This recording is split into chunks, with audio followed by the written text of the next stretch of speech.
자, 나폴레옹 등장을 보죠. 자, 프랑스가 제노아로부터 이제 코르시카를 획득한 직후에 이 섬에 태어난 나폴레옹은 사관학교에 이제 나온 후 자코벤 그 국민공회 때 반란을 일으킨 수동왕의 탄환에 공을 세웠고 다시 대노민도파를 위해서 파리에서 왕당파 폭동을 진압한 후 젊은 장교로서 재능을 인정받았다. 제1차 대불조약 그 동맹 때 그러니까 이제 국민공회 시절이죠. 프로이센의 바젤 조약으로 나인간 서쪽의 영토를 프랑스에게 양도하여 강화를 체결하면서 무너지기 시작했다.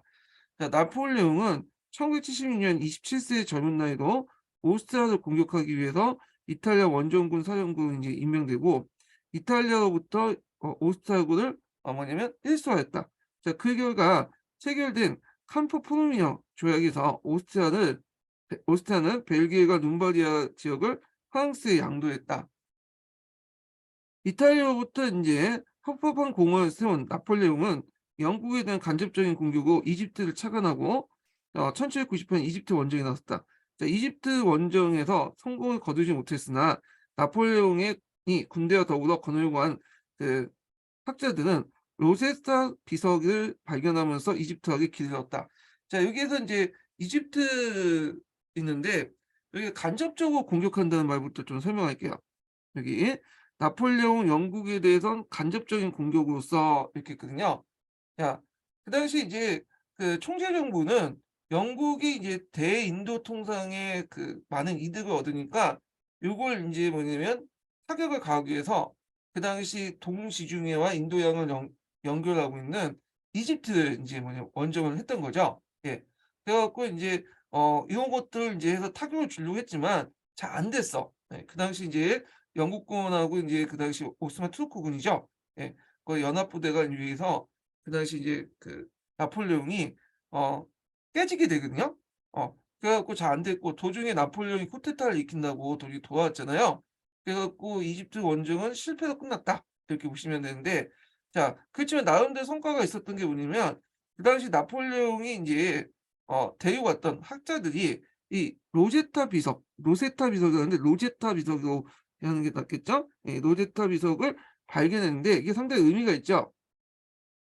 이게 이제 고대 이집트의 문자를 상형 문자죠. 요런 것들 알려주는데 뭐냐면 해독 가능하게 하는데 단서를 줬어. 고대 이집트 문자를 해독할 수 있는 단서를 줬는데 이 로제타 비석이 이렇게 돼 있어요. 그래서 크게 이제 3개 부분으로 나눠져 있죠. 그 앞부분은 데모틱 민중 문자가 있고 그다음에 신성 문자가 있고 그다음에 고대 그리스 문자로 이렇게 구성이 되는데 처음에는 이게 각각 다른 걸로 알고 있었는데 가만히 보니까 요게 임명해 보니까 민중 문자에 클레오파트라가 나오고 신성 문자에 클레오파트라가 나오고 고대 그리스 문자에 클레오파트라가 나온 거야. 근데 고대 그리스 문자는 알고 있으니까 요걸 바탕으로 '아 이게 다른 내용이 적혀 있는 게 동일한 내용을 다른 그 문자로 적었구나.' 이렇게 생각을 하게 된 거야. 그래서 고대 그리스 문자를 바탕으로 해서 기존에 알지 못했던 데모틱 신성 문자 이게 다 이집트 문자죠. 요걸 해석이 됐던 거예요. 예. 그래서 고대 이집트 문자를 해독하는 데 큰 역할을 했던 것이 이 로제타 비석이다. 그런 것들 좀 같이 기억을 해 두시면 될 것 같아요, 요 부분을. 예. 자 그러면 계속 읽어 보겠습니다. 자 나폴레옹이 이집트 원정으로 지중해 방면의 권익을 위험에 느낀 러시아가 오스트리아에 접근했고 영국과 더불어 제2차 대불 동맹이 결성이 됐다. 자 이 총재 정부 당시에요. 나폴레옹이 집권하기 전이죠. 자 프랑스 본국에 위협하고 자국에선 자코벤 진출의 정치적 정세가 어수선해졌다. 그래서 이에 나폴레옹은 홀로 이집트로부터 귀국하여 총재 정부의 쿠데타로 무너뜨리는 그 정변을 통해서 통령 정부를 수립했다. 이렇게 보시면 돼요. 통령 정부. 자 그다음에 인제 여기 있고 통영 정부의 골격은 혁명력 제8년에 헌법으로 정해져 있다. 자 이에 따르면 임기 10년의 그 3명의 통령 1 통령, 2 통령, 3 통령이 각각 행정부를 구성한 실권은 제1 통령인 나폴레옹에 집중돼 있고 4개 기관이 각각 입법권의 일부를 행사했다. 그래서 이제 거기 보면 4개 이제 그 기관이 나오는데요. 국무회의는 이제 법안을 제출하고요. 허민호는 이를 토의하고, 입법원은 포결하고, 원료원은 거부권을 가졌다.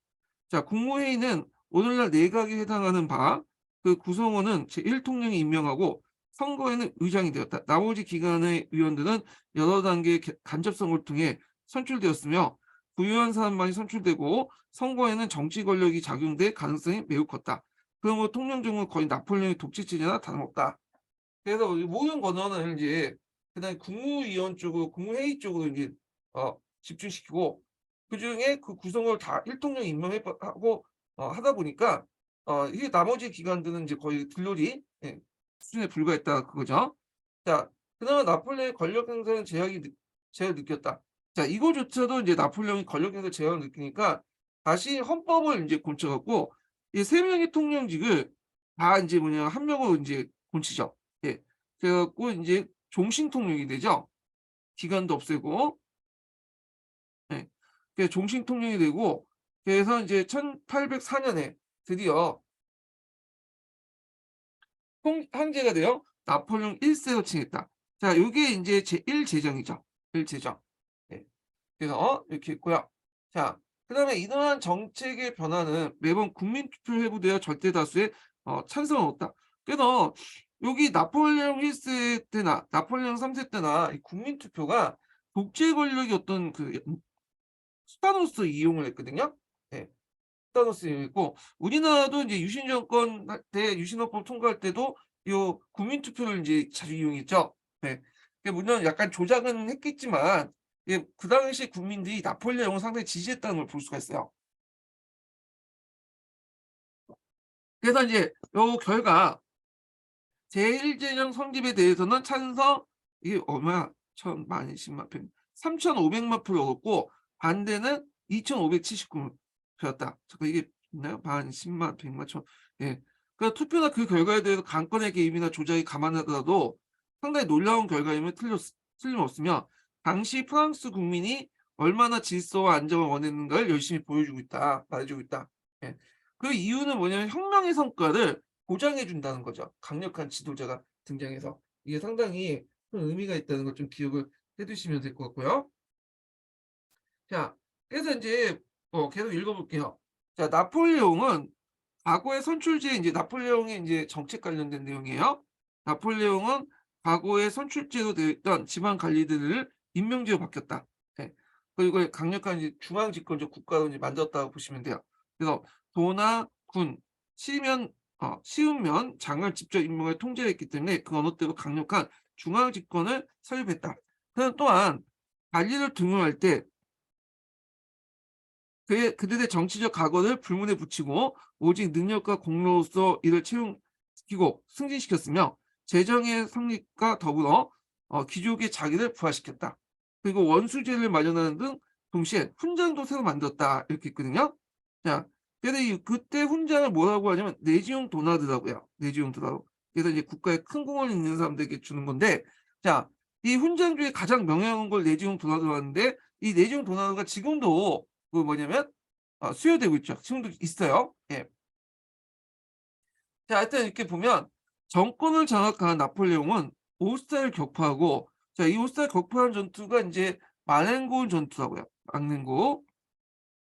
말랭고 전투. 중요한 전투는 아니지만 하여튼 격파하고 그 누네비에 조약을 맺어서 한푼 포르미아 조약을 재확인했고요. 영국하고는 아미앙 조약을 이제 체결해요. 아미앙 조약. 예.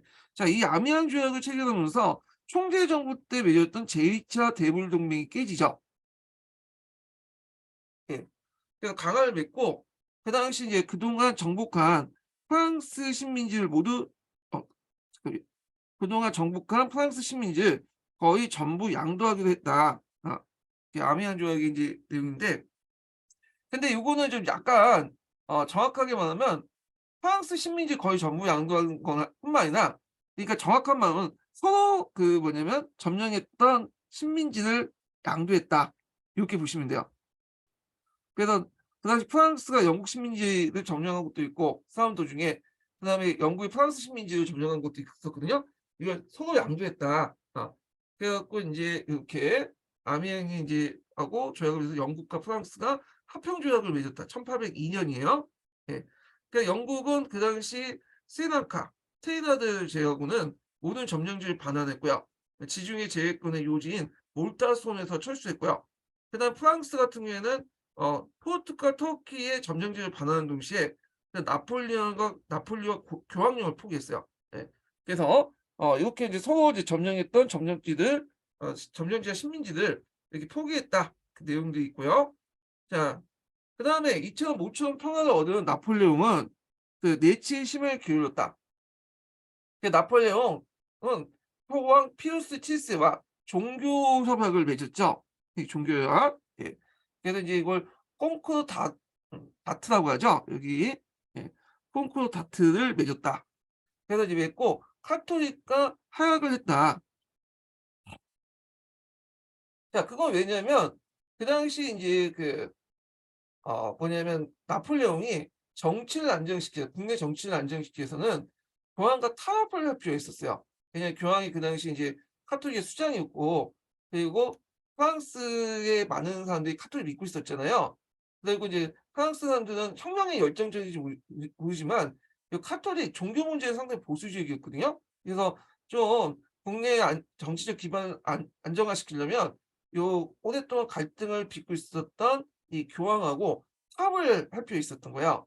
그래서 이 종교 협약을 맺게 됐던 건데 그 내용을 보면요. 자, 이 협약은 카톨릭 프랑스 국민의 대다수 신앙을 인정하고 성직자를 선출하는 대신에, 그리고 주교는 정부가 지명하고 교회가 참여하며 교구 신부는 주교가 임명하기도 했다. 이렇게 했죠. 예. 그래서 이제 타협안의 내용 쓰면 요걸 쓰시면 되겠죠. 그러나 이제 또 교회는 10분의 1세와 혁명주에 몰수된 재산을 포기했으며 그 대신에 성직자에 대해서 국가가 봉급을 지급했다. 자, 그래서 이제 요 내용들인데, 자, 여기에서 이제 좀 약간 설명을 하면 성직자를 선출하는 대신에 있어요. 프랑스 카톨릭 프랑스 국민이 다다수의 신앙인을 인정하고, 여기까지는 누가 이제 인정한 거야? 교황이 이제 유리한 거죠. 그리고 성직자들 선출하는 대신에라는 말이 있어요. 이건 뭐냐면 종전에는 그 성직자 민사 기본법에 입각해서 인사위원회에서 선출하였거든요. 예. 그래서 그걸 대신해서라는 거예요. 그걸 대신해. 그러니까 요게 여기 말이 성직자를 선출한 대신 여기인데 대신해라는 말이에요. 요게 연결돼 있는 거야. 그래서 이제 성직자는 종전에 이제 성직자 민사 기본법에 입각해서 인사위원회에서 선출하는 대신에 주교는 선출하는 대신에 인제 뭐냐면 주교는 그 정부가 지명하고 교황이 선임한다. 이렇게 했어요. 그러니까 이제 그 선출 대신에 주교가 정부를 지명하는 거예요. 그러니까 정부한테 그 뭐냐면 선출권이 있다는 거죠. 그리고 교회가 그걸 임명한다는 거야. 요거는 이제 적당하게 정부하고 뭐냐면 교황이 약간 타협을 본다고 보시면 돼요. 예. 그리고 인제 이 교구 신부 그 밑에 있는 이제 교구 신부는 주교가 임명한다. 이렇게 있어요. 예, 되게 복잡하게 돼 있는데, 그러니까 이제 쉽게 설명하면 이럴게요. 자, 성직자들이 인제 있잖아요. 성직자들. 그래서 성직자들이 예전에는 그 인사위원회 에서, 아이고, 예, 다른 자료를 찾아보고 인제 얘기하는 거예요. 자, 인사위원회에서 선출했단 말이에요. 그 100% 선출했어. 자, 이걸 없앤다는 거야. 그 대신에 이제 어떤 식으로 이제 하냐면 성출 주교, 예, 주교가 있고 그다음에 그 밑에 성직자도 교구 신부가 있잖아요. 예. 이 주교 임명권을 정부가 지명한다. 정부가 지명하고 교회가 이 정부가 지명하면 사임한다. 이걸 임명한다는 거야. 그러니까 얘를 주교로 뽑아달라고 지명하면 교황이 알았다고 임명을 해주는 거예요. 그러면 그 임명된 주교가 그 밑에 있는 교구 신부를 임명하는 거야. 예. 그런 식으로 바꿨다는 거죠. 예. 자, 뭐 중요한 건 아닌데 일단 의미를 명확히 하기 위해서 지금 얘기를 한 거예요. 예. 그래서 여기는 적당히 타협했다. 자, 그러나 이 교회는 10분의 1세와 혁명주의 몰수된 자산을 포기했다. 이거는 이제 뭐겠어요? 이거는 정부에 유리한 거죠. 교황이 포기한 물려난 거죠. 그 대신에 이제 성직자에 대해서 국가가 봉급을 주겠다. 이거는 이제 뭐냐면 교황의 입장을 좀 들어준 거예요. 왜냐하면 교회 자체에 이제 재정적 능력이 없다 보니까 당연히 국가가 돈을 지급할 수밖에 없겠죠. 뭐 이렇게 해서 적당히 타협을 했다는 거죠. 예. 자, 그래서 이 관련된 이제 사료 그 자료가 여기 있거든요. 이게 길어서 이제 읽지는 못하겠지만 서울 그 사료에 있는 그 서양사 내용이 있어요. 그래 갖고 음 나폴레옹과 이제 교황의 하에 해 갖고 사료가 있죠. 예. 콩코르타트라는 건데 여기 주요 내용이 인제 이렇게 있으니까 한번 쭉 읽어 보세요. 요 부분을 찾아서. 예. 자, 그다음에 인제 또 계속 읽어 볼게요. 자, 나폴레옹은 혁명기에 구상했으나 실현되지 못한 전국적인 통일적인 법전을 편찬했다. 이게 나폴레옹 법전이죠. 그래서 이 나폴레옹 법전은 법적 평등이나 취업의 자유, 신앙의 자유, 특히 사유재산 존중 요걸 상당히 강조했어. 사유재산은. 예.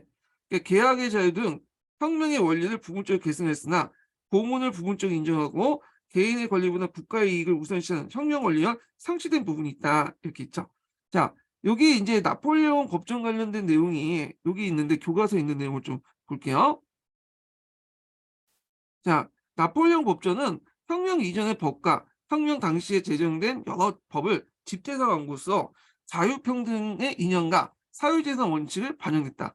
이후 약간 수정했으나 오늘날 여전히 프랑스 민법전에 이제 사용되고 있고, 자, 나폴레옹 법전은 정복전쟁 과정에서 유럽 대부분의 지역으로 전파되어 각국의 근대 법적에 영향을 주었다. 이게 나폴레옹 법전의 의미죠. 예. 그래서 이제 여기 보면 이제 자료 해석 부분을 보면요. 자, 나폴레옹 법전은 프랑스 혁명의 성과를 반영 하여 농노해방과 봉건제 특권의 폐지, 개인의 자유 존중, 법 앞에서 평등, 개인의 책임, 계약의 자유, 취업의 자유, 소유권의 불가침, 신앙의 자유 등 제반 원칙을 확립했다. 이렇게 이제 보고 있어요. 자, 요거 관련돼서 이제 여기도 나폴레옹 법전에서 근대 시민법에 대한 원조인 나폴레옹 법전 있죠.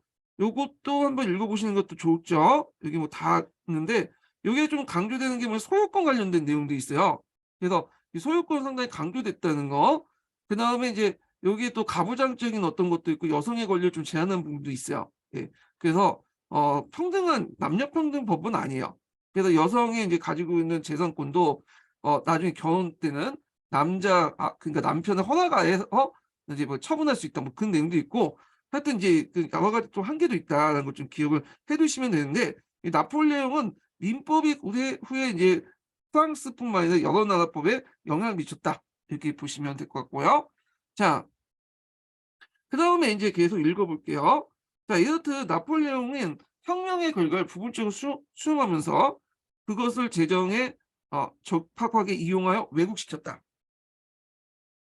자, 그의 인제 시민적인 자유에 대한 태도는 임시 운명적인 편의주의에 입각한 것이었고 파리 신문의 6분의 5를 폐간시키고 연극이나 학회, 설교를 감시하고 분석하는 등 언론의 자유를 탄압했다.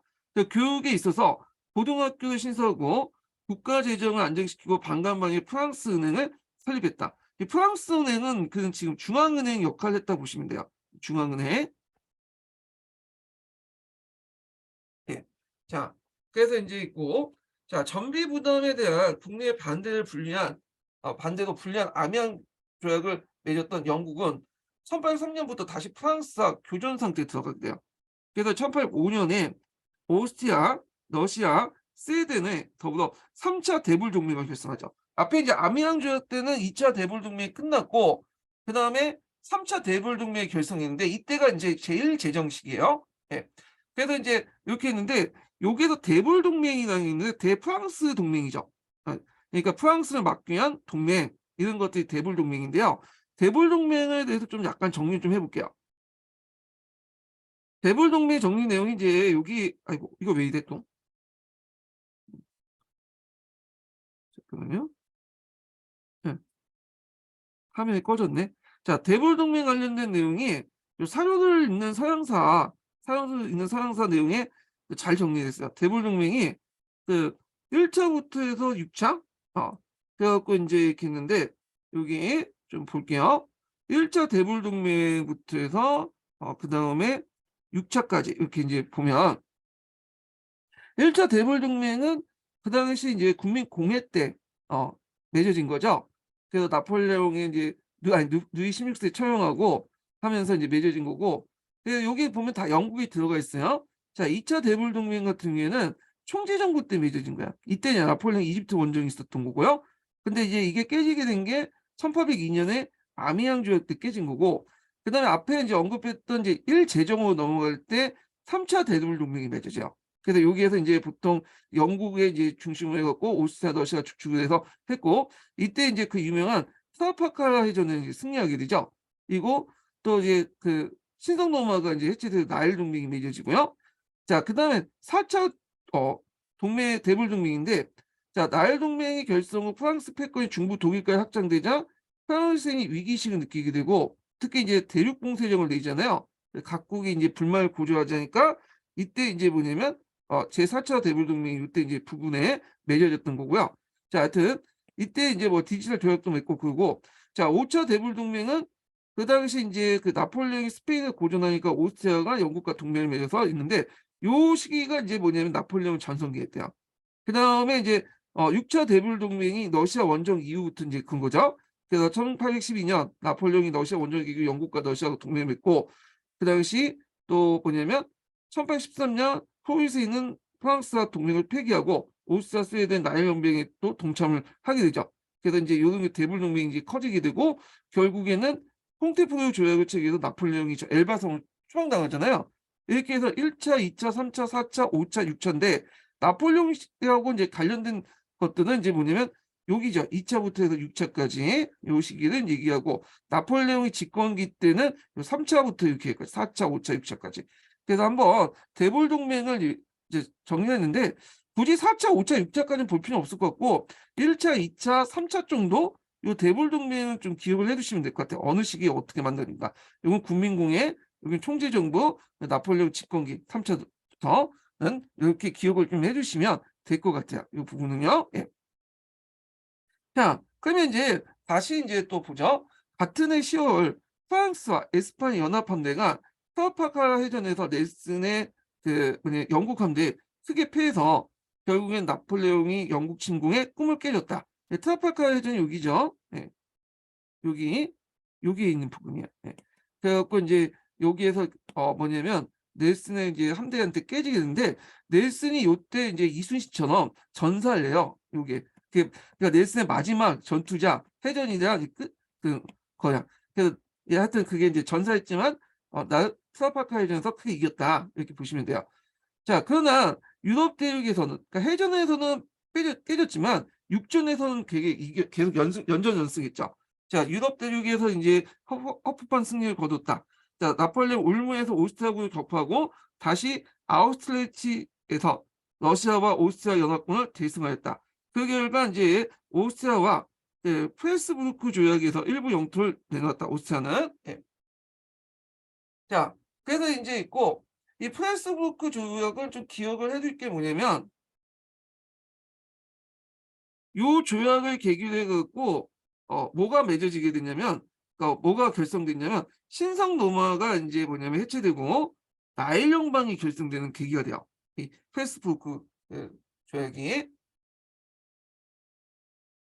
자, 그래서 이제 계속 읽어볼게요. 1806년에 서남 독일 일대가 신성 노마 제국부터 탈퇴하여 나일 연방을 형성하게 되었고, 그래서 이제 이 나일 연방 좀 기억을 해두셔야겠죠. 그래서 신성 노마 제국이 해체되고 나일 연방이 만들어졌다. 자, 오스트리아 황제가 신성 노마 제국의 제의를 포기하면서 중세 이래 유서 깊은 신성 노마 제국이 완전히 해체되었다. 이렇게 이제 보시면 돼요. 네. 그래서 프레스부르크 하약 요거 내용 기억을 해두시고요. 자, 그래서 이제 요거 있고 요 관련된 그 사료가 여기도 있어요. 여기 아닌데 여기 사료 보는 그 상사에도 있거든요. 이게 여기 본 것 같은데 이 디지털 조약이 있었네. 아 제가 잘못 봤어요. 예. 디지털 조약을 봤는데 잘못 이걸 페이스북 착각했네. 하여튼 이렇게 있고 다시 인제 읽어 보겠습니다. 한편 바젤 조약 이래 프랑스와 평화를 유지했던 포위세는 프랑스에 강하게 이제 독일에 침투해 오자 1806년 프랑스가 개전해 예나와 아우 에르슈타트에서 크게 패했고, 그래서 1807년 굴욕적인 디지털 조약을 맺게 되었다는 거죠. 그래서 이 조약으로 포위세는 엘바 서쪽의 영토와 폴란드 분할에 얻은 땅을 상실하고 상비군 병력 42,000을 제한했다. 이렇게 있죠. 자, 그래서 이게 이제 디지털 조약인데, 이 디지털 조약은 포위세는 이게 뭐냐면 나폴레옹 1세하고 그 당시 소외된 비에금 3세, 그다음 여기는 안 나왔지만 알렉산더 1세가 맺어진 조약이에요. 예. 그래갖고 이제 주요 내용을 보면 요때 그때 이제 단찐이가 자유시가 되고요. 그다음에 구 폴란드령이 바르샤바 공국이 건설이 돼요. 근데 이 바르샤바 공국은 실제 나폴레옹의 계례국이라고 보시면 돼요. 여기 지도에 잠깐 보시면 여기거든요. 여기가 포르투갈에 있으면 이 바르샤바 대공국 있죠. 예.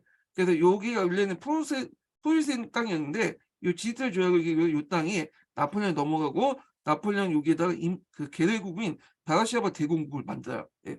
그래서 이렇게 이제 딱 그래서 이제 포르투갈이 이걸 이제 그때 이제 프랑스한테 한번 깨지고 나서 안 되겠다, 개혁을 해야 되겠다 해갖고 이제 개혁을 하게 되죠.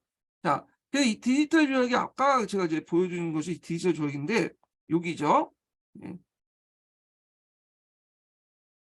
이 디지털 조약. 디지털 조약은 포위생과 관련된 평화 조약이 있고, 그 다음에 프랑스와 러시아 간의 평화 조약이 있어요. 예. 둘이 있고, 그 다음에 이제 여기에서 그 당시 포위생과 프랑스의 평화 조약 내용 좀 기억을 해두시면 될 것 같고, 자, 하여튼 이렇게 있다. 이렇게 보시면 되고, 그 다음에 이제 이때 이제 뺏었던 뭐냐면 폴란드 땅에 자기 형을, 동생인가요? 예, 조제프 나폴레옹을 나폴레옹 왕후고 누이 나폴레옹이죠. 예, 동생이겠다. 그래서 폴란드 왕으로 이제 인정해 줬다. 일종의 계례국이라고 보시면 돼요. 예. 자, 그렇게 이제 해서 이렇게 받고, 자, 그다음 계속 읽어 보겠습니다. 예. 자, 이제하여 나폴레옹은 유럽 대륙의 지배자가 되었고, 유럽은 그의 지배 아래 크게 세 부분 나눴다. 하나는 그동안 이제 국경 지방의 이제 영토를 병합하여 팽창한 프랑스 제국. 특히 이제 프랑스 같은 경우에는 나일강을 이제 기점으로 해서 일종의 자연 국경선을 만들려고 했거든요. 이런 것들이 예전부터 이제 부르봉 왕가부터 쭉 내려왔던 건데 이걸 이제 완성을 시켰던 거고, 두 번째로는 이제 대부분 나폴레옹 일가에 의해서 통치한 위성 국가들. 그러니까 앞에서 이제 폴란드도 있고 뒤에 이제 스페인 먼저 가서 스페인도 점령했던 이제 거기 자기 형을 계례국 왕으로 이제 임명했잖아요. 자, 이런 게 있고, 세 번째는 오스트리아, 프로이센, 러시아로서 패전 좋던 시던 프랑스의 동맹국이 됐던 나라다. 물론 이제 이들 나라들은 이제 프랑스하고 동맹국을 맺었지만 의도하지 않게 맺었기 때문에 나중에는 여러 가지 이유로 또 동맹 해체되고 대불 동맹이 또 이렇게 가담하고 그래요. 그래서 프랑스가 대적하는 그런 나라들이죠. 자, 나폴레옹의 지배권밖에 홀로 남아있던 강대국 영국군이었다. 자, 트라파카 해전으로 직접적인 침공을 담당한 나폴레옹은 1806년 베르린 침공으로서 대륙 봉쇄 체계를 수립했다. 자, 이는 유럽 대륙과 영국과의 통상을 금지시키는으로써 영국 경제에 타격을 준 동시에 그다음에 프랑스의 시장을 확대시키는 목적이 있다. 그러니까 두 가지 목적이 있다는 거죠. 그래서 이제 첫 번째는 영국의 경제를 타격시켜 주고, 두 번째는 영국을 대신해 프랑스가 그 시장을 장악하겠다. 이렇게 했는데 이게 실질적으로는 잘 되지 않았죠. 물론 영국도 이제 타격을 받긴 했는데 왜 안 됐냐면 그 당시 영국은 산업혁명기고 세계 공장 역할을 하고 있었거든요. 예. 그리고 이제 식민지도 되게 많았어. 해가 지지 않는 제국을 이룬 만큼 식민지도 많았잖아요. 그러니까 오히려 이게 이제 뭐냐면 대륙봉쇄령 자체가 영국이보다는 대륙봉쇄에서 영국과 통상을 못하게 된 다른 나라들이 이제 불리하게 된 거야. 경제에 타격을 준 거죠. 예. 그래서 이제 이것을 깨는 나라들이 등장을 하기 시작해요. 깨는 나라들이. 그래서 영국이 어느 정도 타격을 입혔으나 대륙의 여러 나라들도 그보다 더 심한 타격을 받았으며 유럽에서는 프랑스 시장의 확대는 영국의 우세한 해군력에 의해 해외 시장의 상실에 비해서 별것이 아니었다. 자, 그래서 제대로 실시되지 않았으나 그래도 대륙 봉쇄력은 나폴레옹 세력의 상징적인 것이다. 이렇게 있고요. 그래서 이게 이제 대륙 봉쇄력을 이제 어기는 나라들이 등장을 하게 되죠. 네. 그래갖고 이제 뭐 스페인 같은 나라들이나 그다음에 뒤에 러시아 이런 나라들이 대륙 봉쇄를 막 어기고 원래 수출하고 하다가 이제 되는데 뭐 하여튼 자 그래서 이제 이 대륙 봉쇄랑 관련된 내용이 여기 보면 어 여기 있죠. 나폴레옹 밀라노 칠령인데 이 밀라노 칠령은 이제 그 앞에 있는 이제 베른 칠령 이 대륙 봉쇄령 내용을 좀 더 확인시켜 주는 내용이라고 보시면 돼요. 이 밀라노 칠령은 예. 그래서 이제 여기 있는 베른 칠령이 1806년에 내렸죠. 요것도 밀라노 칠령 1807년에 맺어진 건데 자 이게 그 내용이 대륙 봉쇄령 내용과 동일해요. 예. 그래서 요 3조에 있죠. 영국은 바다 육지의 모든 봉쇄된 국가에 선포한다.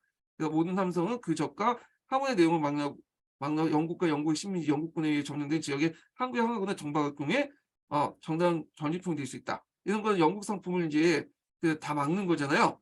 이런 내용들은 이제 구성되어 있다. 이렇게 보시면 될 것 같고요. 예. 자, 그다음에 계속 읽어 보겠습니다. 예. 자, 그는 1810년에 아들이 없는 조세핀과 이혼했고 이 조세핀은 8살 연상이라고 하거든요. 예.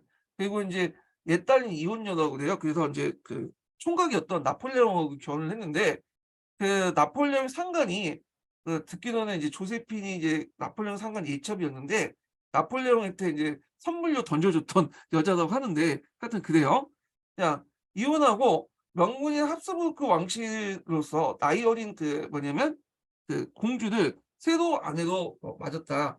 이 마리 루이지라는 공주였는데 그 사이에 이제 한 명의 어린 자식을 낳았다고 해요. 예.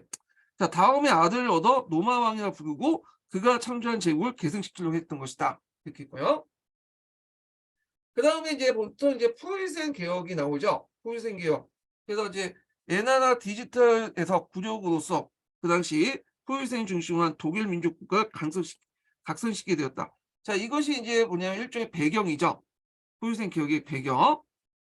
그래서 나폴레옹한테 깨지고 나서 이거 안 되겠다. 위기의식을 느끼게 되고 이걸 바탕으로 해서 이제 개혁을 이제 시작했다. 이렇게 보시면 돼요.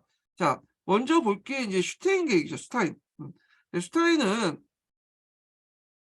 10월 칙령으로 농노제를 폐지하고 다음에 도시 조정으로 길드 중심의 중세 도시자치제를 폐지하고 중상계층을 중심으로 새로운 근대적 도시자치제를 수립한 한편 중앙정부의 기구를 개혁을 했으나 나폴레옹의 압력으로 장관직에 물러나게 됐고요. 그 다음에 이제 했던 사람이 하인덴베르크야. 그래서 이 개혁을 이제 슈테인과 하인덴베르크 개혁이라고 하죠. 그래서 슈테인의 개혁을 이제 계승해서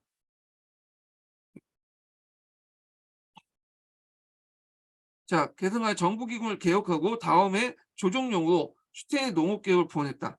자, 그래서 이제 이렇게 있고요. 그러면 이제 슈테인 하이델베르크 개혁은 결과가 있죠. 예. 자, 결과와 이제 뭐 한계라고 볼 수가 있는데, 자, 슈테인 하이델베르크 개혁으로 농민은 인신의 자유와 보유지 처분의 자유를 얻었으나 농노신분으로부터 해방이 됐지만 오히려 보유지를 상실할 위험이 수반되었고, 그 다음에 대영지는 그대로 남고 영주 재판은 소멸되지 않았다. 그러니까 몸만 자유야. 근데 경제적으로는 계속 뭐냐면 영주에 뭐냐면 영향력이 있었고 그리고 소리가 이제 예전에 용로 시대 때는 나름대로 이제 보유지 같은 걸 간섭적으로 인정받았는데 이게 이제 이때부터는 이제 간섭적으로 인정받지 못하게 되죠. 자유민이 되니까. 그래서 그 영주로부터 보유지를 뺏길 가능성이 많아졌다는 거. 네. 뭐 이렇게 있고요. 자, 그다음에 이제 샤도우스트는 군제기고 프랑스식 징병제를 도입했죠. 그래서 이제 그 프로이센 같은 경우에는 상비군제도를 만들었죠. 그래서 이제 있는데 이 상비군제도 징병제로 바뀌었다. 이건 뭐냐면 나폴레옹하고 싸우는 과정에서 이 징병된 군민군, 징병제로 모집된 군민군의 뭐냐면 성과를 본 거야. 그래서 요 상비군들이나 뭐 용병들은 싸우다가 좀 불리하면 도망가거든요. 근데 얘네들은 잘 도망가지가 않아. 나라의 군대고 이렇게 하다 보니까 열심히 싸워. 그러니까 이걸 보고 나서 '아 징병제를 하는 게 훨씬 더 효율적이다.' 이렇게 판단해 가지고 징병제를 도입을 했던 거고요. 그렇지만 장교는 여전히 그 토지 기준 6호가 독점했다.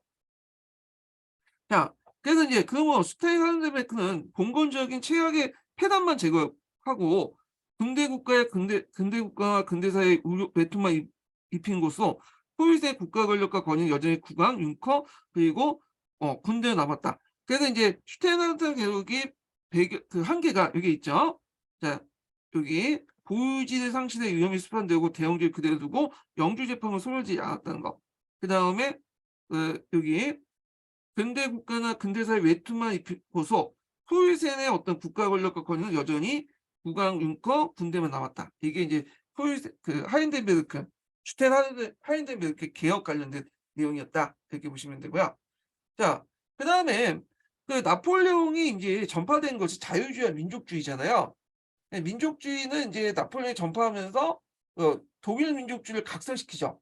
일종의 대항적 민족주의가 형성된 거야. 외부의 침해를 받으면서 내부의 응징력이 강해지면서 인제 독일 민족의 어떤 그 민족주의 의식이 인제 싹트기 시작한 거예요.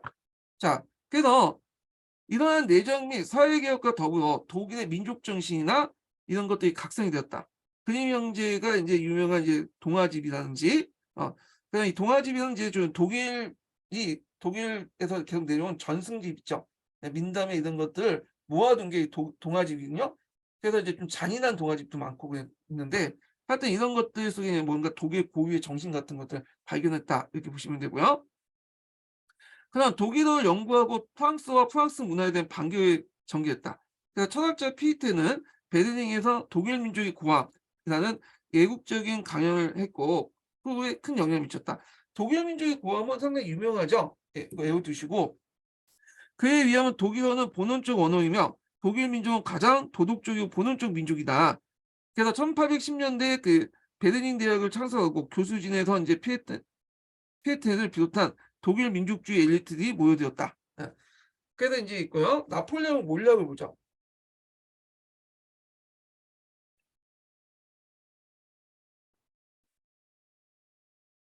자, 나폴레옹 정복 전쟁은 그에게 정복되거나 굴욕을 맛보게 된 국민 사이에 어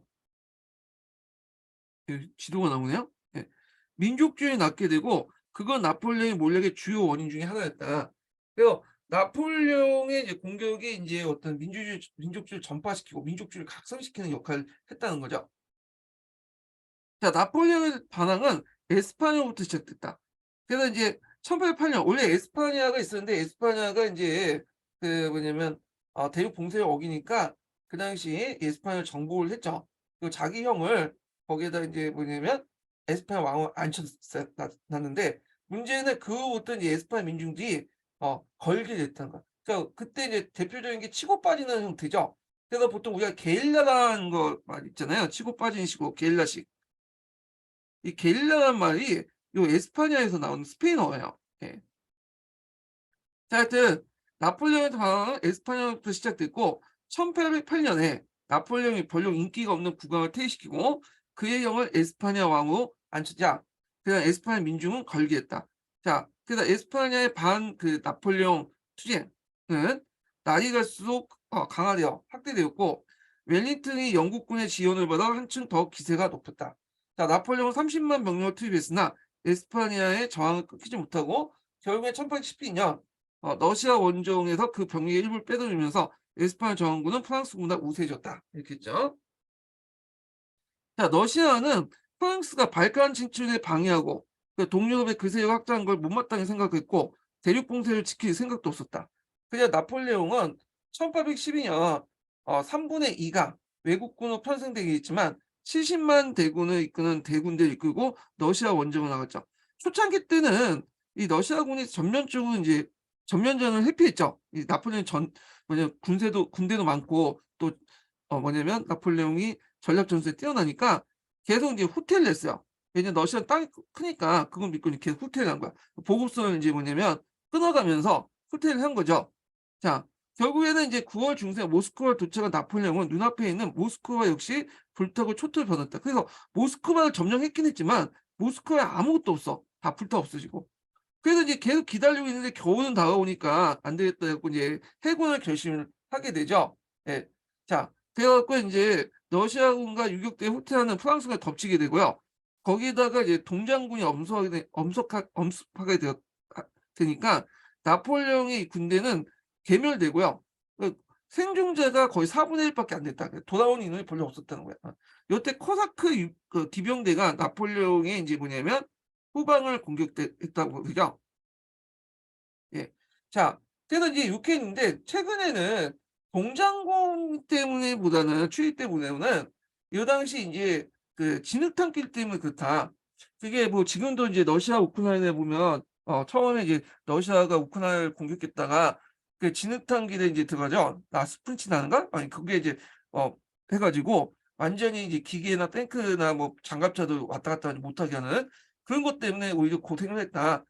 왜냐면 기병들이 그 물자나 이제 기병들이나 물자를 이동할 때 요 진흙탕길에 들어가면 힘들어. 특히 기병 같은 경우에는 말이 이제 가다가 진흙탕길에 빠져가지면 이게 발목이 꺾이잖아요. 말 같은 거 발목이 꺾이면 이미 거의 100% 죽는다고 보면 돼요. 예. 그렇기 때문에 오히려 이런 것보다는 그 당시 진흙탕길이 훨씬 더 그 뭐냐면 동장군이 더 무서웠다 이렇게 얘기하는데 뭐 모르겠어요. 하여튼 이거 중요한 건 아니니까 그냥 뭐 그렇게 넘어가고. 자, 이 소식은 나폴레옹의 정복과 지배에 신음했던 모든 국민들을 결기시켰고 1813년 라이프치히에서 제국민의 전쟁에서 나폴레옹이 패배를 했다. 그래서 1814년에 연합군은 파리에 입성하게 되고 나폴레옹 퇴위 후에 지중해 엘베 섬의 통치자 유배되었다. 됐겠죠? 자, 승리한 연합군은 비네에서 회의를 열고요. 비네이는 뒤에 있으니까 좀 그때 얘기하고요. 자, 프랑스에서 루이 16세의 동생이 와서 루이 18세가 즉위되고 1814년 헌법을 입헌군주의를 선포했다. 그다음 왕과 더불어 개국한 망명귀족들 반동이 격침했고 그다음 파리 시민과 국민들 불만이 높아졌다. 자, 이 소식을 들은 나폴레옹은 1815년 3월 엘베에서 탈출한 다음에 하노 속에 파리에 들어왔다. 그러나 6월에 나폴레옹은 브루시에 부근에 근데 월터로에서 웰링턴이 영국군과 프랑스 프로이센에게 패배 웰링턴의 영국군과 프로이센에게 패배해서 그의 100일 전화가 끝났다. 그래서 이제 나폴레옹은 남대서양의 그쪽 세인트 헬레나 섬에서 추방되었고 그곳에서 정사했다. 자, 나폴레옹은 일시로 유럽을 제패할 수 있었던 이유는 여기 나오는데 첫 번째로는 그의 이제 천재적인 군사적 재능과 용병술 그리고 능력주의 위주의 인재 dun열이 시민化컸지만 또한 혁명기에 이제 그 당시 그 고조된 프랑스의 민족주의와 예국열에 불타는 시민으로 구성된 새로운 국민적 군대의 힘도 컸다. 그래서 이 왕에게 뭐냐면 충성하는 이제 뭐냐면 상비군이 아니라 이 국가에 충성하는 이제 징병 중심의 군대가 상당히 힘이 컸다는 거죠. 자, 나폴레옹은 결국 프랑스 상의 정통적 계승자나 결산자가 아니었다. 그는 오히려 야망에 불타는 군국주의자며 전제적 지배자였다. 그러나 그는 혁명의 이제 혼란을 수습하고 그 성과를 부유주의와 토지 소유자 농민들에 유리하게 확정짓고 프랑스 국민들이 위대한 국민의 영광을 맛보았다. 나폴레옹이 나폴레옹의 의의죠. 그다음 뿐만 아니라 그의 정복 활동의 의의 두 번째가 보면 군사적 승리는 정복과 군사 승리는 결과적으로 프랑스 혁명 이념을 전 유럽에 전파시키고 자유주의 민족주의를 이끌었다는 거.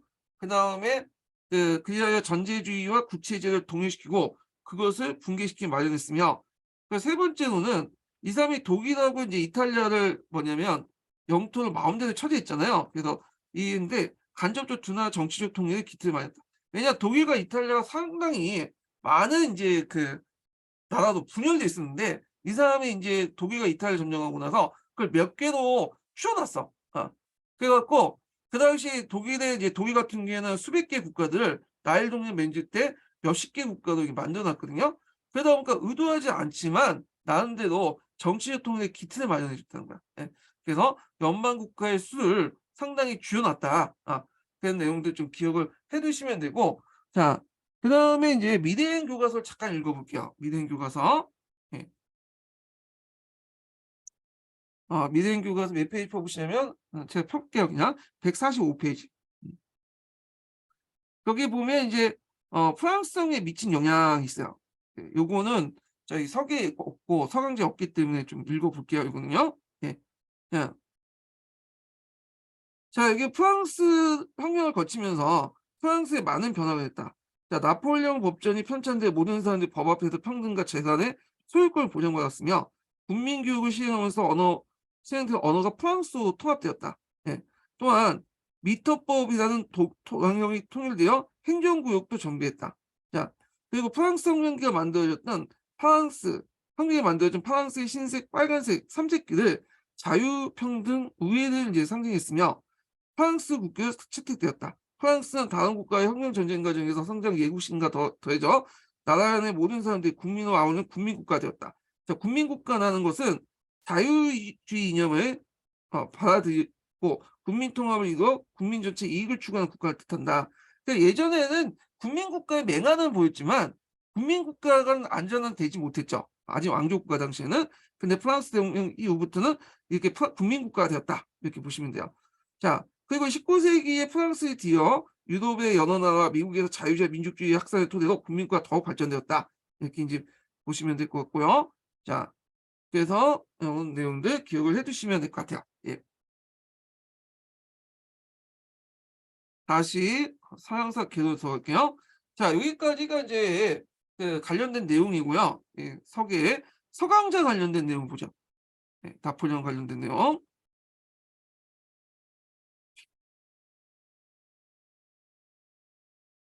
음,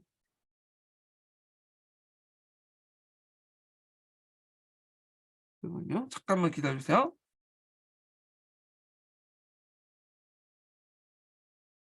자, 서강자 보면 요게 내용은 좀 약간 있긴 있는데 이 나폴레옹 부분이 별로 없어요. 그래 갖고 요 나폴레옹 부분이 요 뒤에 요 부분에 있거든요. 그래서 프랑스 대혁명 영향 부분에 요 그때 인제 좀 뒤에 마무리 부분이 있는데 요거 읽기는 좀 그래 가지고 요거는 각자 읽어 보시고 제가 인제 잠깐 그 살펴보는 그 서양사 부분만 좀 관련된 부분을 읽어 볼게요. 자, 여기 보면 이제 몇 페이지 보시면 148페이지에 있는데 그냥 이거 보세요. 예, 그냥 제가 여기 보면서 얘기해 드릴게요. 자, 여기에서 인제 그 내용들이 있는데요. 여기 두 번째 달력부터 보죠. 예. 1799년 쿠데타를 감행한 나폴레옹은 제1통령의 실권을 장악하고 1790년대 개혁 성과들을 유지하는 한편 권력 분립의 원칙을 포기하고 행정 조직을 중앙 집권화시켰다. 그래서 농촌의 봉건적 부가족 폐지, 그다음 국유재산 매각 보장, 교회재산 몰수와 재분배, 귀족과 성직자 면세 특권과 폐지 같은 조치가 단행한 편 언론의 검열과 통제를 강화했다. 예, 이 내용들. 그래서 이런 것들은 통령정부 당시에 이제 했던 내용들이죠. 또한 국채은행, 프랑스 은행을 세워서 상공의 융자 그 수출을 대폭 확대하고 고등학교와 군사 기술학교를 세우고 망명 귀족들 귀환을 장려하며 반대파의 이제 아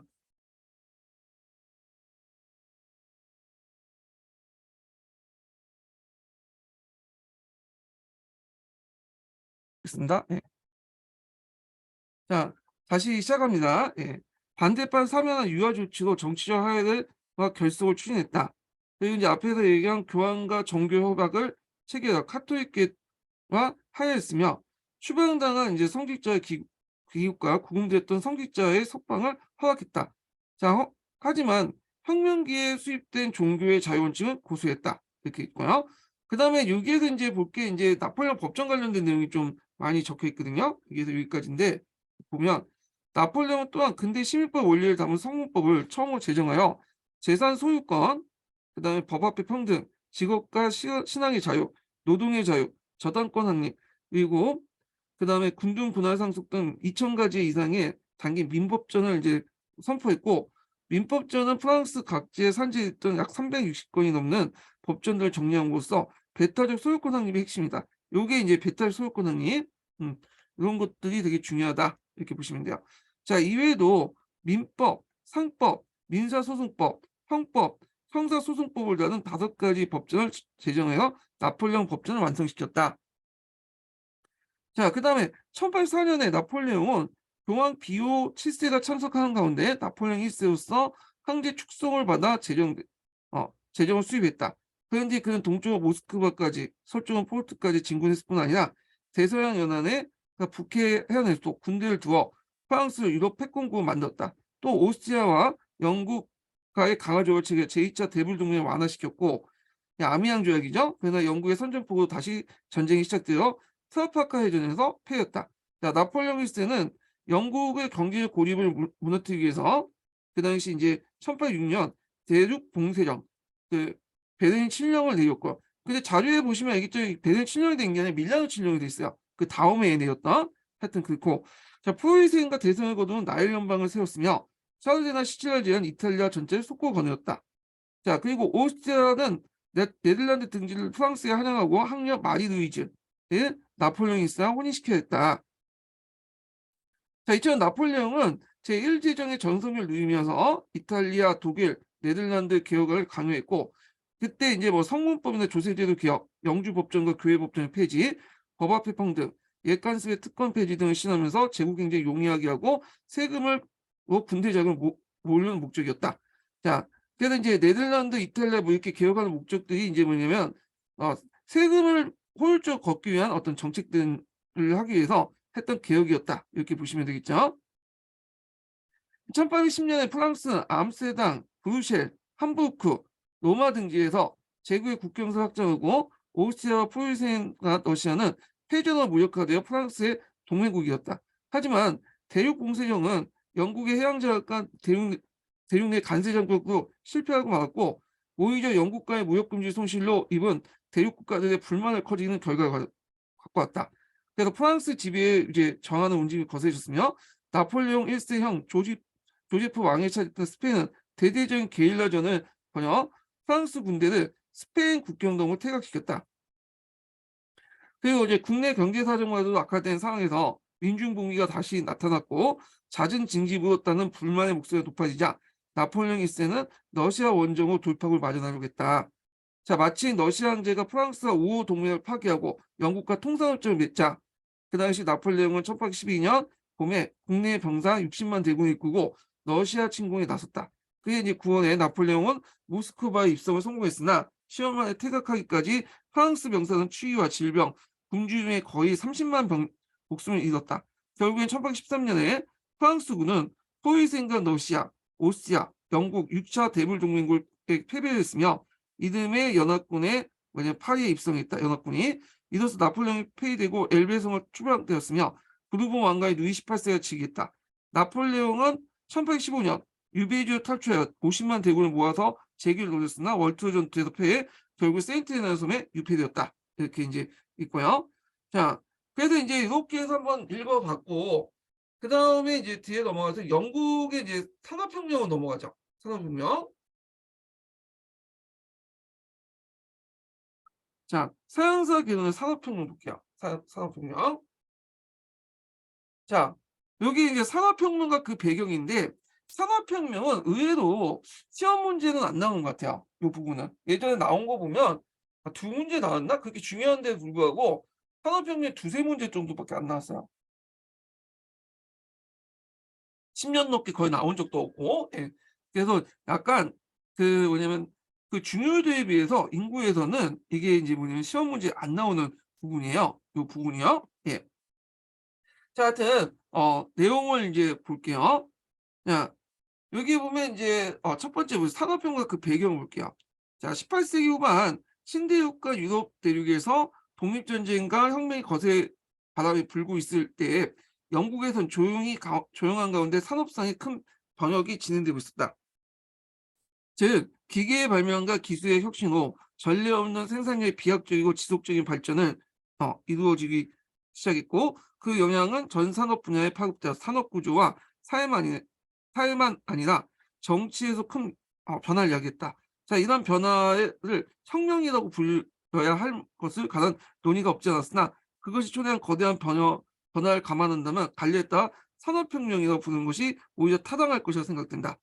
자, 그래서 영국에서 먼저 시작된 산업혁명은 점진적으로 유럽 국가들이 파급되었으며 오늘날 비서구 국가들이 겪고 있는 산업혁명과 유사한 상업상의 병역은 이를 공업화 또는 상업화라고 부르고 있다. 그렇죠. 자, 그래서 이제 이 내용도 있고요. 자, 그 다음에 이제 이 산업혁명의 용어 관련돼서 좀 얘기 보면 요게 오리지널 산업혁명이고요. 전에 이제 얘기했지만 산업혁명 이전에 영국에서 일어난 또 작은 산업혁명 있죠. 1차 산업혁명. 그 다음에 산업혁명 뒤에 이제 19세기 중반에 일어났던 산업혁명을 2차 산업혁명이라고 해요. 그래서 보통 1차, 2차 할 때 이걸 1차, 그리고 이걸 2차로 생각할 수 있지만 앞뒤로 1차, 2차로 볼 수 있다. 이렇게 보시면 돼요. 이게 1차, 이게 2차. 이게 원래 산업혁명이고, 근데 교과서나 이런 다른 데서는 2차 산업혁명이라고 하고, 여길 또 1차 산업혁명이라고 하거든요. 그거는 이제 문명에 따라서 이제 다르게 이제 해석될 수 있으니까 요거 이제 보시면 될 것 같고요. 자, 그 다음에 자, 여기에서 이제 크게 이제 산업혁명 배경에 대해서 이제 두 가지가 있어요. 유럽에서 왜 먼저 산업혁명이 일어났는가? 그거와 그다음에 또 영국에서 왜 산업혁명이 일어났는가? 이거예요. 예. 그래서 먼저 유럽에서 먼저 일어난 산업혁명이 왜 일어났는가? 이걸 이제 정치, 사회 경제적, 그다음에 문화적 측면에서 이제 볼 수 있는데 이건 유럽이에요. 유럽. 그러니까 유럽에서 왜 산업혁명이 일어났는가? 예. 먼저 발생한 이유에 대해서 이제 얘기하고 있죠. 자, 첫 번째로는 정치적으로는 볼 때 유럽이 단일 제국이 아니라 여러 민족 국가가 다르죠. 상관에 치열한 경쟁이 전개되었다는 점. 이거요. 두 번째로는 사회 경제적으로는 신대륙과 아시아 방면으로 진출하여 강대한 식민지를 보유하게 되었고 초기 형태였지만 근대적 경제 체제인 자본주의가 발전되고 사기업이 강범위한 활동의 자유를 누리며 이에 종사하는 상공업과 금융업자 및 기업가 계층이 전례 없이 사회적 정치적 활력을 갖고 영향력을 발휘할 수 있다는 점을 지적할 수 있다. 그리고 끝으로 르네상스 이래에 사크는 그 사문에 대한 합리적인 태도와 산업, 사회 및 자연환경에 대한 무한한 통제 및 지배 욕구를 줄 수 있다. 이 세 번째 사실은 17세기 과학혁명과 18세기 때 계몽사상의 단적으로 나타나 있으며 과학과 기술이 상호 보완적으로 꾸준히 발달하면서 환경에 대한 무한한 지배의 이유가 결합되어 산업혁명을 낳게 됐다. 이때 이제 과학과 기술을 이제 결합시킨 거, 요게 이제 과학혁명이죠. 예. 이런 것들 좀 기억을 해 두시고 그래서 이게 유럽에서 왜 먼저 산업혁명이 일어나는 그 이유고요. 요거는 뭐 시험 문제 나오지는 않을 것 같고 예전에 나왔던 게 뭐냐면 주로 이 교과서에서 이제 언급했던 건 뭐냐면 영국에 왜 산업혁명이 먼저 일어나는 거야. 영국.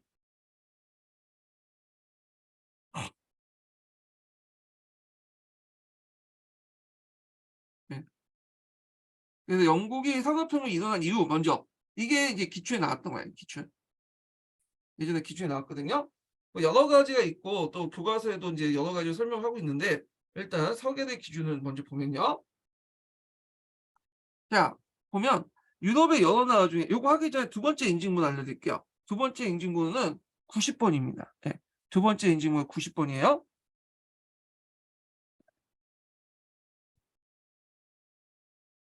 자, 유럽의 여러 나라 중에 영국은 산업혁명이 일어나기에 적합한 조건을 가장 잘 갖추고 있습니다. 예. 그래서 첫 번째 보면 영국이 일찍부터 이제 영국이 제일 먼저 장원제가 무너졌죠. 그래서 장원제가 무너지면서 모직물 공업을 중시로 근대적 산업이 발전됐고 해외로의 발전도 활발했다. 자, 그래서 이제 이러한 근대 초기의 경제 발전을 토대로 영국 경제는 왕정 복구 이후에 경제적 성장을 계속하면서 18세기까지 이어졌다는 거. 예.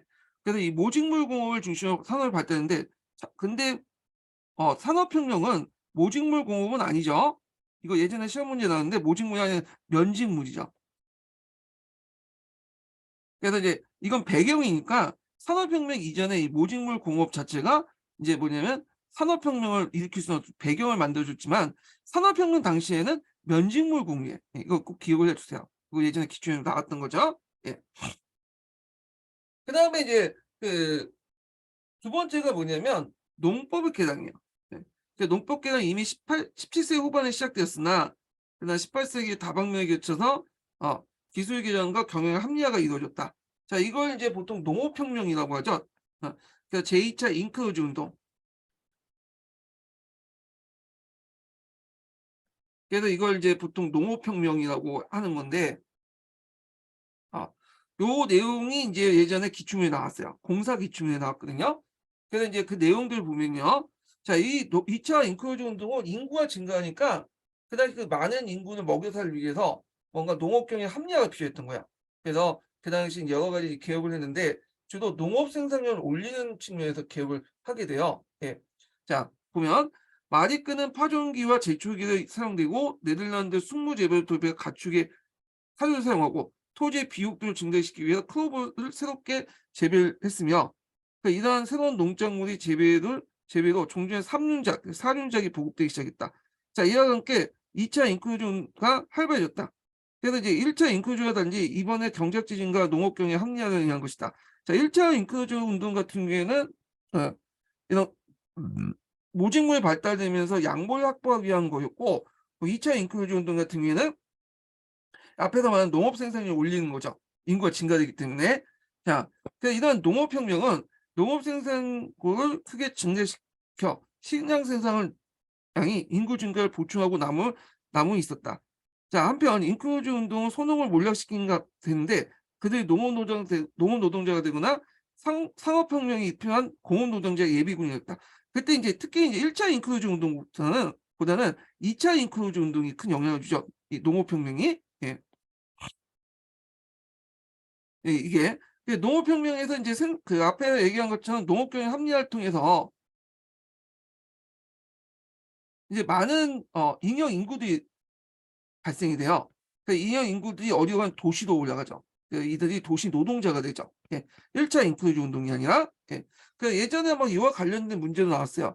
그래서 인클루즈 운동이 시작되자 즉시 이들이 농업 노동자가 됐다. 그게 아니죠. 인클루즈 운동 1차인지 2차인지 2차인데 2차 인클루전이 시작되니까 거기에서 이제 방출된 잉여 인구들이 서서히 이제 도시에 올라와서 노동자가 됐던 거죠. 1차 인클루전은 상관이 없어요.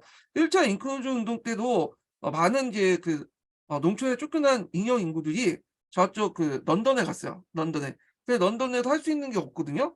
구걸밖에 없었어요. 그래서 이제 그때 엘리자베스 여왕 때인데 얘네들을 위해서 구빈법 같은 걸 만들었어요. 네. 이 구빈법이 잡아다가 이제 지금 정신병자처럼 수용소에 갇혀 놓고 그냥 여기에 빵 찌끗찌끗 주고 그 정도 이제 조치였는데 이때는 1차 인클루전 운동 때는 그게 이제 얘네들을 수용할 수 있는 일자리가 없었던 거야, 도시에. 근데 2차 인클루전 운동 때는 얘네들이 이제 올라서 산업혁명 시기하고 이제 맞물려 있으니까 공장 노동자가 되었다. 이렇게 보시면 돼요. 예. 그다음 세 번째로는 자, 공업 생산이 지속적으로 증대되고 식민 경쟁에 승리하여 해외 시장이 날로 확대되었다. 자, 그리고 있고 그다음에 또 내국 관세와 봉건적인 어떤 통행세가 없고 도로가 개량되었고 운하가 개통되어 당시에는 매우 건실한 강대한 국내 시장이 형성되었다. 당시에 이제 대륙에 비해서 1인당 구매력이 가장 컸으며 수입도 상대적으로 균등하게 배분되었다. 자, 이 모든 것이 자유로운 산업 활동과 더불어 수요를 증대시키고 그것이 다시 공업 생산을 자극했다. 그다음에 이제 네 번째로는 자본은 계속 축적되고 이자율은 계속 5% 이하의 저율을 머물렀고 중앙은행으로서 영국은행의 성립은 근대적 금융제도와 재정구조를 발달시켰다. 근데 이 영국은행이 성립되면서 그 당시 이제 영국 정부는 이 영국은행에 통해서 막대한 채권을 발행하고 저희도 발행하고 이 영국은행에서 그걸 소화하고 또 이제 유통시켜주는 그 역할도 하거든요. 예. 자, 그리고 이제 이 재정 구조나 뭐 이런 내용들은 서강자에 있어요. 또 서강자. 요 내용은 그때 한번 좀 읽어보기도 하고요. 예. 자, 그다음에 한편 명예혁명 이후에 정치와 사회가 안정되고 부유한 상인층이 정치적 발언권이 증대되고 정부의 간섭이 별로 없었다는 거. 예. 그리고 이제 육군 석탄과 철강 등 새로운 이제 공업 발전에 필요한 자원이 풍부했던 특히 이제 영국 같은 경우에 석탄이 많았어, 석탄. 이 석탄이. 자, 이 석탄을 통해 증기기관을 돌리고 여러 가지 공장의 공장의 어떤 공장도 돌리고 그랬죠. 그래서 이제 증기기관을 돌리면서 공장도 이제 운영하고 기계도 운영하고 자, 그래서 풍부한 자본과 저율의 시장 그리고 강대한 이제 국내 시장과 해외 시장 그리고 풍부한 노동력은 기업 의욕을 자극하여 농업과 이제 공업에 대한 많은 투자를 행해지고 그 다음에 증대율로 걷던 현실적인 그리고 잠재적인 수요는 공업의 비약적인 생산 증대를 촉구하게 되어 일련의 기계의 발명과 기장 그리고 기술의 혁신이 이루어지게 됐다. 산업혁명이 시작된 거다. 됐죠? 자, 그 다음에 이제 기계의 발명을 볼게요. 자, 이 기계 발명하기 전에 그 당시 이제 그 산업혁명기 때 초창기 때 제일 먼저 주력 상품이 뭐였냐면 면직물이었죠. 면직물. 이 면직물. 예. 면직이라는 거는 뭐에서 이제 생산은 목화에서 실을 뽑아내는 거잖아요. 예. 이거는 원래 인도에서 이제 가지고 온 거야. 인도에서. 그래서 초창기 때는 인도산 그 면직물이 많이 들어왔어요. 인도산 면직물이. 그러니까 영국의 이제 모직업이 이제 타격을 받죠. 이것 때문에. 이 면직물하고 모직물이 중에 이 면직물이 상당히 좋아. 왜 좋냐면 모직물은 빨 수가 없잖아. 근데 면직물은 빨 수가 있어. 거기다 위생도 좋아요. 그러다 보니까 이게 이제 유아나 뭐 이제 어린애들 이제 입힐 때 모직물보다는 면직물이 깨끗하고 또 유아 사망률을 낮추는 그 역할도 하거든요. 부드럽고 그리고 겨울 때는 또 따뜻하고. 그러니까 이 모직물이 도저히 경쟁력이 안 되는 거야. 예. 그 면직물이 이제 많이 팔리니까 인도산 면직물이 들으니까 야, 안 되겠다. 인도산 면직물 때문에 영국산 이제 뭐냐면 면직물이 아니 영국산 이제 모직물이 타격을 받으니까 아예 인도산 면직물을 뭐냐 수입 못하도록 금지시켰거든요. 영국에서. 그럼에도 불구하고 안 하니 이제 인도산 면직물이 계속 들어오고 그 자국에서 또 면직물 또 만들기 시작해요. 그러니까 이제 인정하고 그럴 바에는 그냥 인도산 면직물을 나 영국의 자국의 면직물을 합법화시키자. 그래갖고 결국에는 그 조치, 그러니까 면직물 못 쓰게 하거나 수입을 못하는 그런 조치를 풀어가지고 결국에 이때부터는 이제 아예 모직물에서 면직물로 바뀌게 되는데 이때 이제 이 부분에 산업혁명이 일어나죠. 산업혁명이 일어나면서 그 당시 이제 그 영국산 면직물이 만들기 시작하죠. 자체적으로 기계를 동원해가지고 그리고 이제 인도산 면직물이 이제 들어오지 않고 오히려 거꾸로 인도에 이제 영국산 면직물을 이제 수입하게 되죠. 인도 같은 경우에 수공업 직기를 통해서 개인이 짜는 거하고 영국 같은 경우에는 이제 뭐냐 기계를 통해 돌리는 거잖아요. 그러니까 단가당 이제 그 가격이 당연히 영국산 면직물이 뭐 앞섰을 수밖에 없잖아요. 그러니까 가격 경쟁력에 도저히 뭐냐면 싸움이 안 되는 거야.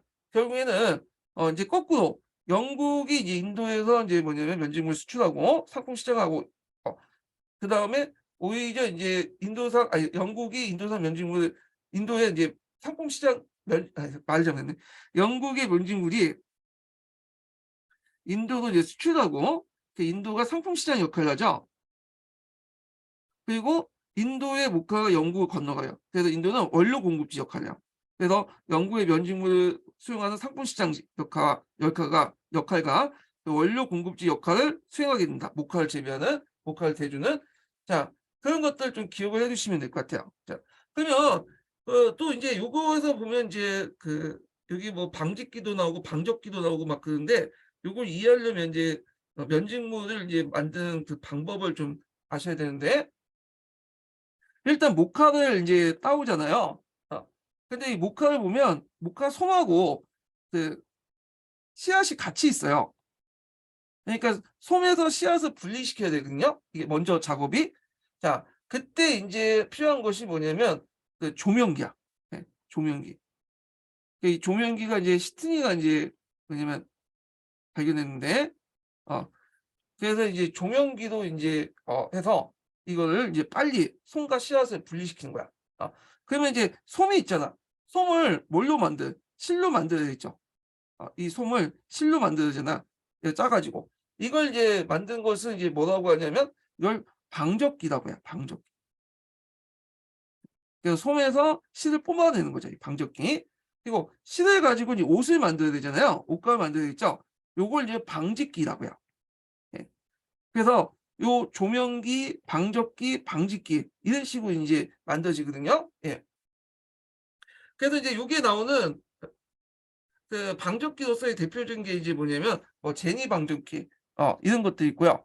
그다음에 이제 면직기는 이제 그러니까 방적기는 이제 방직기는 카트라이트의 역직기 뭐 이런 것들 볼 수가 있어요. 자, 그러면 이제 관련된 내용을 이제 좀 볼게요.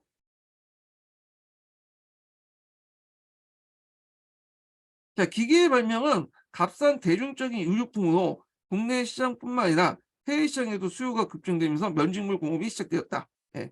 그래서 원래는 모직물이었는데 면직물 공업을 바꿨다고 했죠. 예. 그래서 1730년대부터 랑카샤의 직포군이었던 존 케이가 발명한 나르는 북이 60년 면직물 공업에 응용되어 직포 생산이 배로 증가되었고 연사 수요가 늘고 이를 충족하기 위해서 연달아 새로 방적기가 이제 발명되었다. 그래서 나르는 북 같은 경우에는 직보 생산이니까 방직기에 해당해요. 그냥 이걸 방직을 하려면 실도 많이 뽑아내야겠죠. 그러면 당연히 그 앞에 단계에 방적기도 필요하겠죠. 자, 그래서 이제 보면 자 1760년대 하글리부스가 제니 방적기를 이제 알려진 다중 방적기를 발명했고 이어 아클라이트가 이제 수력 방적기, 그다음에 스노포트가 이제 양자역학한 물 방적기를 나왔다. 이건 다 실을 뽑아내는 거야, 솜에서. 자, 이런 방적기의 발명에 또 질기고 정교한 면사가 대량으로 생산되자 또 여기에서 이제 빠른 또 직포 생산이 필요하죠. 방직기가 또 필요하죠. 그래서 직포 공정을 자극을 받아서 카트라이프의 이제 역직기가 발명돼요.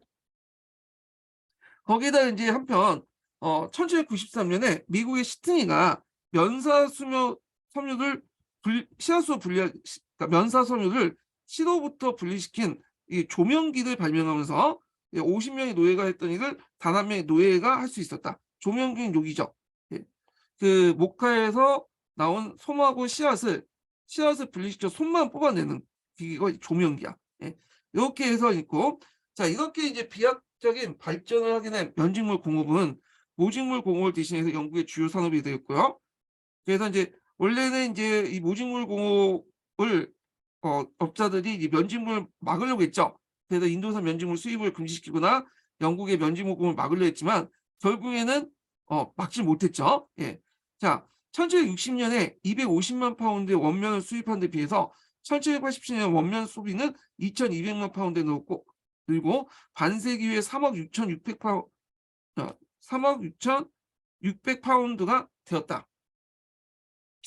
그래서 이제 1851년에 조사에 의하면 면직물 공업에 종사한 노동자 수는 50만을 넘고 있었다. 자, 이미 아클라이트의 이제 수력 발전기는 종래 간해 수공업을 단계를 넘어서 공장을 출현시키고, 자, 이 공장이라는 곳은 뭐냐면 예전에는 선대지 시스템에서는 생산 공정이 이렇게 분산돼 있었어요. 예.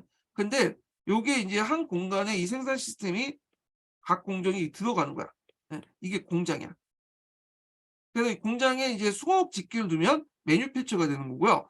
이 공장에 기계를 설치해 놓으면 기계제 공장지가 되는 거죠. 자, 공장을 출현시켰고 물 방적기의 경우 수력 대신에 증기기관이 동력으로 사용되었고 역직기에서는 증기기관을 활용됐다. 자, 이 증기기관은 종래 탄광에서 물을 뽑아내는 데 이용돼 있으나 요 관련된 내용이 예전에 기출문에 나왔죠. 예. 그래서 원래 이제 탄광에서는 이게 물을 뽑아내는 게 왜 뽑아내느냐?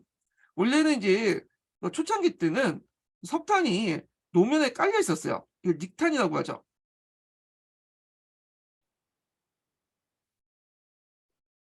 그 닉탄이 있었는데 이거 잘못 썼다. 닉탄이 있었는데 용을 닉탄이라고 하거든요. 그 중세시대 때는 요 닉탄을 잘 쓰지 않았어. 왜냐면 이제 그 당시에는 굴뚝 같은 게 잘 없다 보니까 요거 이제 그 닉탄 써갖고 이제 난방을 하면 연기가 잘 빠져나가지 않거든요. 자, 그런데 이제 시간이 지나면서 이게 이제 뭐냐면 예전에 썼던 목탄의 수가 줄어든 거야. 왜냐면 이 목탄은 이제 뭐냐면 나무를 이제 베어가지고 목탄을 만들잖아요. 근데 나무를 베어가지고 그다음에 경작지를 넓히다 보니까 이제는 이 목탄은 생산량이 적어질 수밖에 없겠죠. 이게 목탄 가격이 점점 비싸죠. 상대적으로 저렴한 이런 석탄들, 닉탄 가격이 뭐냐면 떨어지니까 요걸 이제 쓰기 시작한 거야. 예전에 잘 쓰지 않았던. 그리고 이제 닉탄을 쓰는데 닉탄을 계속 쓰다 보니까 이제 이게 다 없어지잖아요. 근데 그러면서 땅을 조금씩 파는 거야. 네. 조금씩 파면서 이제 뭐냐면 막장까지 파죠. 이렇게 깊게. 그러면 이제 문제는 뭐냐면 이렇게 깊게 파갖고 이제 밑에 있는 이제 석탄을 채굴하면 요게 지하수 수맥을 건들 수 있잖아요. 그러니까 이게 물이 뭐냐면 탄광으로 떨어지는 거예요. 그러니까 탄광을 밑으로 팔 때 뭐냐면 떨어진 물을 파면서 그냥 계속 밑으로 파야 되거든요. 예.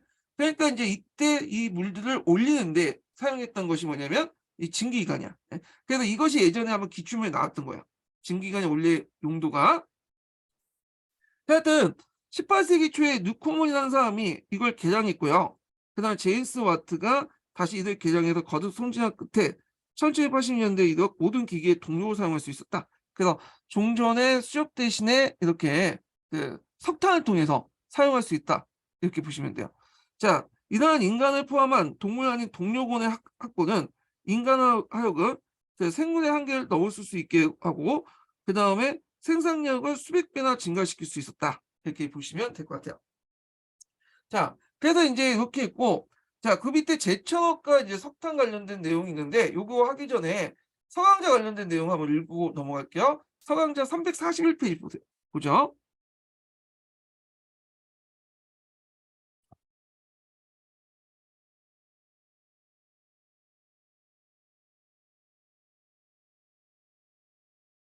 그래서 서강자 보면 이제 면직공업 관련된 내용을 한번 발제도록 해보겠습니다. 예.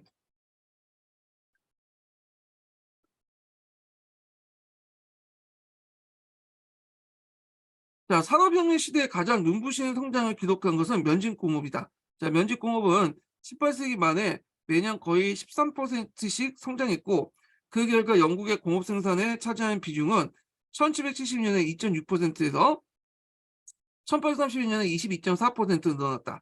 면직공업은 인도산 면제품을 대체하는 노력에서부터 시작된다.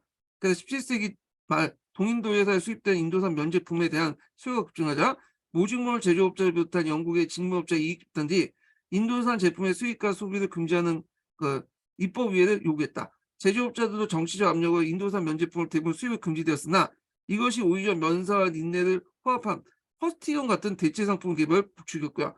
그래서 앞에다 말한 것처럼 인도산 면제품은 수입을 금지했고 자기가 살려고 했는데 이게 면제품이 훨씬 뛰어나다는 걸 알고 있었잖아, 이제 소비자들이. 그러니까 이제 금지시킴에도 불구하고 오히려 이제 인도산 대체를 하기 위한 자국산 이제 면직물들이 암양리 이제 행해지기 시작한 거야. 예. 그래서 이제 18세기 중반에서 니네 원사를 공급했던 아일랜드, 스콜틀랜드 니네 제조업이 발전되기 시작해서 결국엔 네이커스 등지의 잉글랜드 제조업자는 면제품 생산에 관심을 기울이기 시작했다. 바로 이때부터 잉글랜드 면직공업이 기술 혁신에 향한 움직임이 본격적으로 시작되었다. 이렇게 보시면 돼요.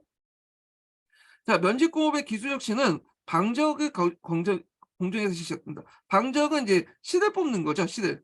솜에서 실을 뽑는 건데, 자, 하그리우스가 개발한 제니 방적기는 수용공이 여러 개의 방출을 동시에 조작할 수 있게 되었고, 아크라이트의 이제 수역 방적기는 면사가 꼬는 논료를 여러 개 장착해 수역을 이제 뭐냐면 가동했다.